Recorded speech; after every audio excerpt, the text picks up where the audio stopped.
K-Rams, welcome back to the final stretch of K-Rams to end this year. We have some great incoming stories this week. I'm Carter Phillips. And I'm Fiona Vachta. Coach Kenny is our school's new junior varsity coach. I'll hand it off to Carter for some more information. Coach Kenny Yance joins our strong Rampart baseball team this year. He has already become an integral part of the team, working with the younger JV players to increase the depth of our varsity team.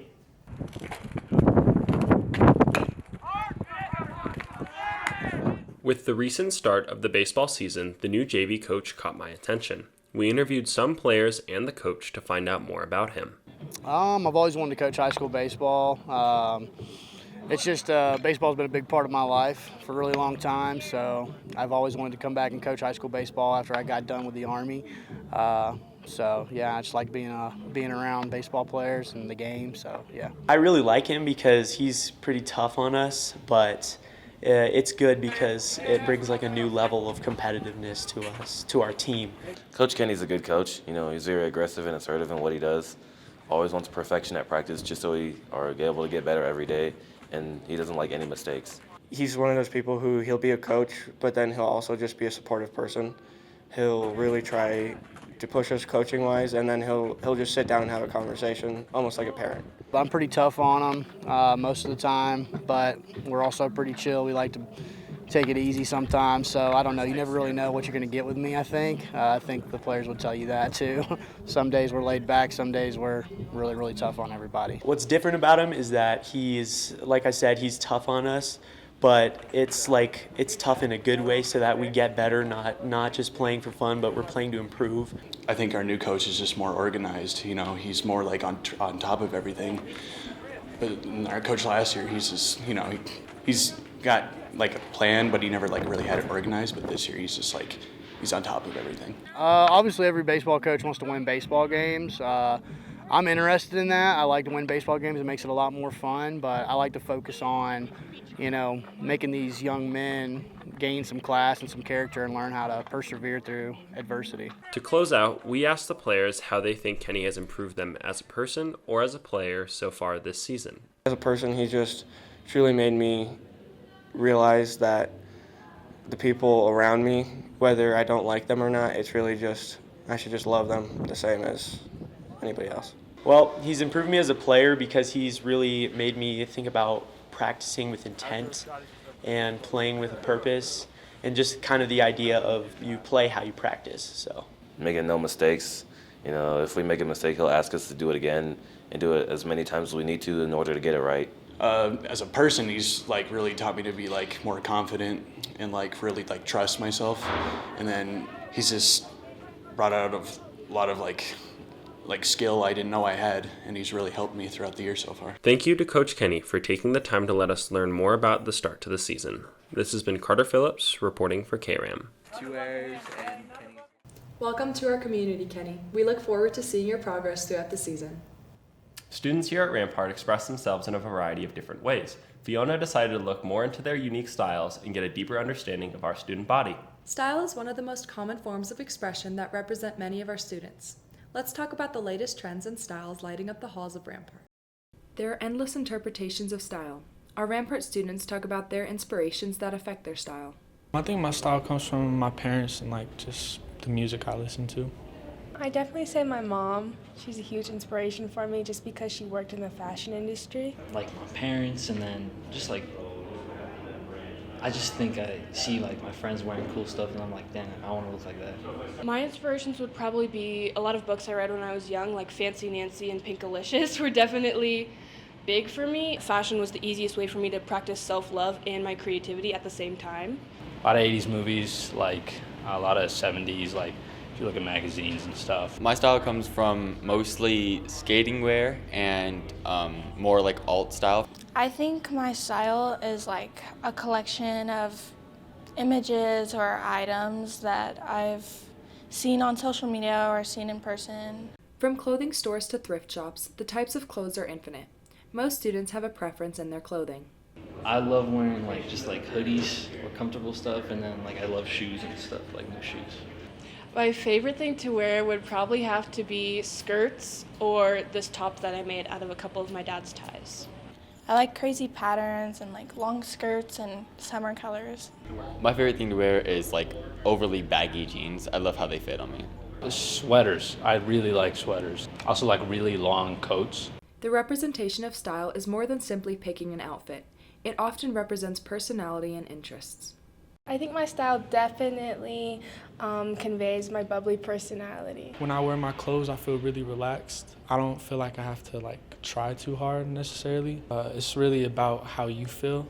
It's kind of hard to find ways to feel like yourself in school, and I think dressing up helps me fit myself into my own category. It helps me to be more confident. If I can wear an outfit that's more out there, if I can do that, I can speak out about things I care about, I can do whatever because it helps me push myself out of my comfort zone. It is obvious that many teens find style as a way to express their unique views.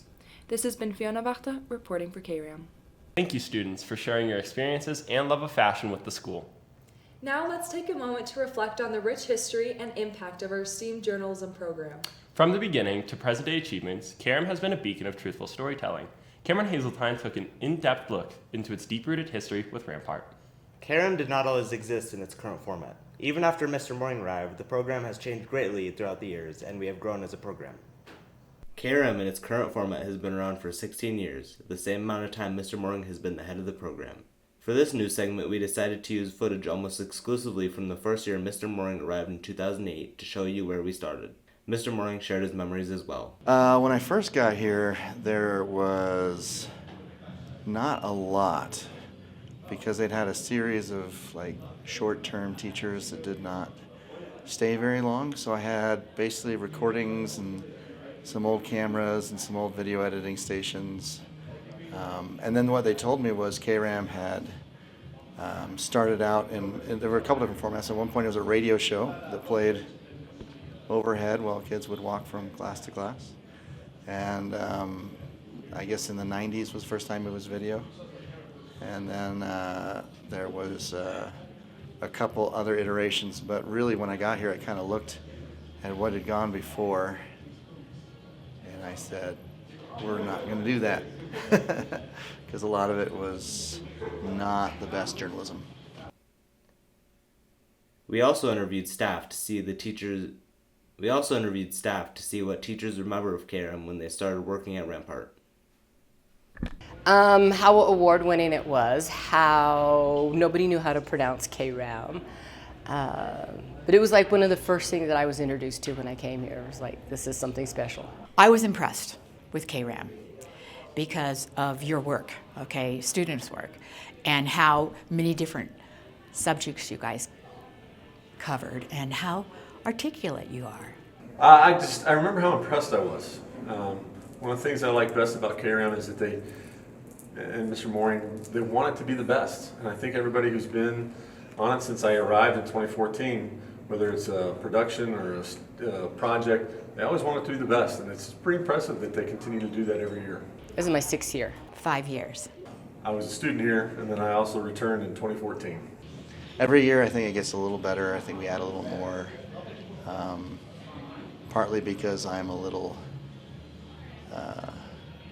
ADHD in a way. I like changing things up. I can't really stay with one thing for too long, but the Kram is constantly shifting and constantly changing. So I think it suits my personality. I think it was the years where they would do, I would call them commercials. They would do these little outtakes that were silent videos or a situation that was happening. And so I liked waiting till the end to watch that. So the years that they had that, which was probably the first 3 years. I love the student projects at the end. I love the interviews that they do. I love the variety. That's one of the coolest things. It's not the same show every week. It's not the same show every year. I just think it's pretty neat because every year it's a little bit different. I think we're headed in the right direction. I think rather than look backwards, I like looking forwards to what we can do in the future. I'd love you to bring back more about student projects, and I really appreciated when Kram highlighted my students that were growing plants and some of the garden projects that we're doing here, and I hope that garden project will continue. I like some of the funny segments. I always like the outtakes, right? I always think those are pretty neat. I like when they interview just a variety of kids and a variety of staff members. And I always think it's kind of neat that, like I said, it's never the same, and that's one of the cool parts about it. Kram has grown a lot over the years. From being a radio show similar to Announcements to this year's award-winning broadcasts, Kram has been constantly evolving, and every year it gets better and better. This has been Cameron Hazeltine, signing off. Kram has gone through some interesting changes, but I think the current format is the best. Let's shift into our theater program, which has a new musical in the works. Sister Act is showing on April 18th through the 20th, and they've been working hard to get ready for opening night. Let's take a look at what goes into piecing together the musical with Nate Bergstrom. The musical this year's Sister Act is a large, talented ensemble cast that will be a great experience for any audience. Sister Act is not only a musical, but also has roots in Hollywood film. The musical is it's based off of a late 80s movie called Sister Act. And it's about a woman who witnesses her boyfriend kill someone. And so she runs away, and the police hide her in a convent until she can testify. And so then she gets to know these nuns. And ends up teaching them all how to sing and perform. And they get really big, really popular, and she just finds that she found a place in this little monastery that she would have never expected. A lot of thought goes into choosing a musical. I picked Sister Act, the musical, because it's one that's not done very often, but it features a lot of females. And we have a lot of females in our department. And so I thought it would just be a good fit for our population. Everyone involved has been working very hard in preparing this show. When we were first doing rehearsals, we would do music. We learned a bunch of music in the first couple weeks. And now that we're really close to the show, we just run the scenes back to back to back to back to get everything perfected before the show's open. We have a lot of rehearsals throughout 2 months, a lot of blocking out the scenes and then preparing choreography, learning the parts that we have to sing in the choir room and stuff. And it's just rehearsing and going over in them as much as we can. We also have orchestra people who Mr. Akuncius is teaching music to play the live pit this year. And then we have a group of tech people who are doing the set and the lights and the costumes and the sound. And there's a lot. People can buy some tickets during lunch. They're $1 off if you buy them at lunch. Otherwise, there are QR codes on posters where you can buy the tickets online. Don't forget to buy your tickets. This has been Nathaniel Bergstrom, reporting for Kram. With captivating performances and a heartwarming story, Sister Act is sure to be a showstopper for our school community. Most people at Rampart know about our band program, but the orchestra is often overlooked. The talented musicians of Rampart's orchestra have been honing their skills to create beautiful music together. To get a better look, I'll let Nelly Rivera Trejo take it from here. Our orchestra program is different than the other band programs here at RHS. It's a smaller program that includes string instruments unlike the other bands. You may have heard the orchestra playing in the band hall at some point, but many people don't realize how much hard work and dedication they put into it. The orchestra program is a fun and supportive place to build your musicality specifically in string instruments. Kram decided to look into more of what they do. In a bigger band setting, there are multiple kids playing the same part, but since we've only have a handful of students on each part, they really have to take a little bit more ownership of playing their part well. We learn things like bowing techniques, how to shift, how to do vibrato, and just everything for a string instrument. This class is very unique compared to the other band ensembles and teaches valuable lessons. It helps us learn teamwork and just how to play well with other people and watch the conductor and everything. And also really disciplined because you have to practice. You can't just show up and do the bare minimum because then you bring everyone down. It made me had to think a little bit differently about the way I teach and my approach to being a musician and some of the expectations that I have. We usually have a handful of new students, so I've also had to start a handful of kids on string instruments, which is still just kind of something that's outside my comfort zone. I get to exercise a passion during school. I get to do it with a bunch of other people who also love it, and we all just get to experience music together and make something awesome. The The members of the orchestra have formed a close-knit community of musicians and friends because of this class. I like the class, like the people in the class. They're very encouraging of each other and supportive. I think the group is super duper fun to work with. They're a blast to be around, and I just really like hanging out with that particular set of kids. I have great friends in there, and they've really helped me through high school so far. It's just a group of people, not even only connected through music, just a group of friends who all share something together that we can ask questions of each other about or help each other with, or otherwise just enjoy being friends. If you want to check out more of this spectacular class, make sure to go to the spring concert on April 24th. This has been Nelly Rivera Trejo reporting for KRAM. From classical compositions to modern interpretations, our school orchestra continues to inspire us with their passion for music. Well, Rams, that's all we have planned for you today. We hope you have a great rest of your week. This has been Fiona Wachter And Carter Phillips, reporting for KRAM. See you next week, Rams.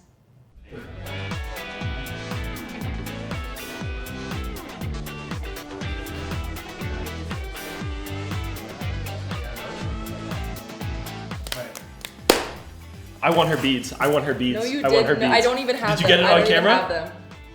I want her beads on. I don't even have them. I couldn't be a radio station. Yeah, I need someone to see the space. The space. Know what I'm saying? Put me on the cover of Vogue.